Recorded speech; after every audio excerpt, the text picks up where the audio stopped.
Hej sammen og velkommen til min allerførste tips, tricks og guides video. Lige pt. Der er Pokémon Go nu kommet ud, bare ikke i Danmark. Og det er mega nederen, fordi det vil jeg rigtig gerne spille. Og nu skal jeg vise jer, hvordan I kan få lov til at spille det i Danmark.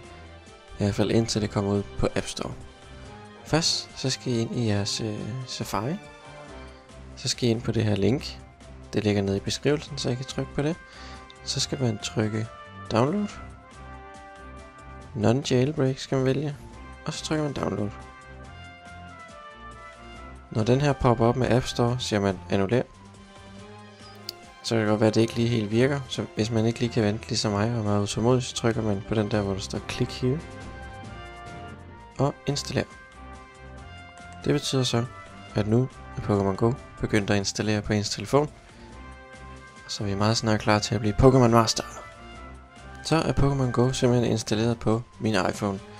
Det man skal huske, er at man skal have iOS 8.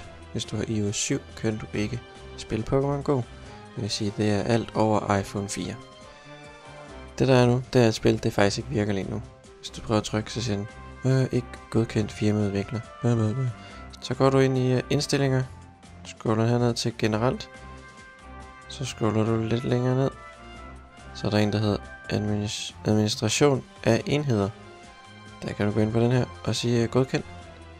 Og godkend igen. Hvis du så går ud på det skrivebord, så har du Pokémon Go.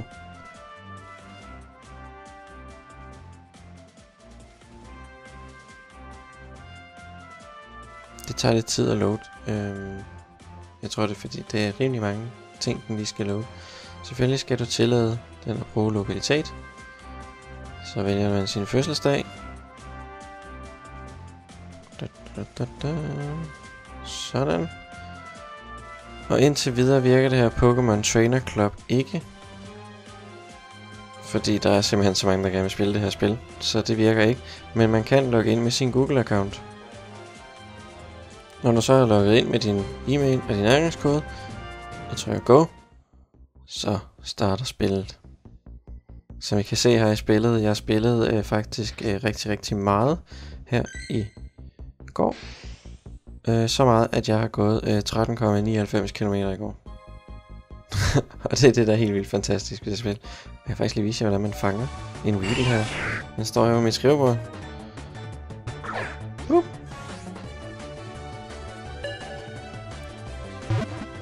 Så simpelthen lige fange en Pokémon mere. Så det beviser også lige, at spillet rent faktisk virker. Nu har jeg så pænt mange af dem her, så dem transfer lige. Og ja, det hele det virker som det skal. Der er dog en ting.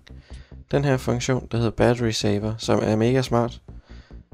Det er når du går, så kan du vende din telefon på hovedet, eller putte den i lommen, så slukker den for skærmen, og så vibrerer den, når der kommer en Pokémon.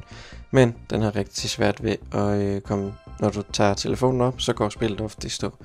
Så den vil jeg foreslå, at jeg ikke bruger, før spillet det rent faktisk udkommer. Jeg håber, I kan bruge den her guide til noget. Husk at stikke videoen et like, hvis I kunne bruge det til noget. Og skriv ned i kommentaren, hvis I har nogle problemer, så skal jeg nok prøve at hjælpe.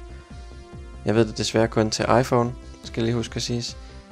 Så på Android ved jeg desværre ikke, hvordan man gør, og kan desværre heller ikke rigtig hjælpe jer. Men der findes helt sikkert en guide til, hvordan man gør. I må have det fantastisk, til vi ses igen næste gang.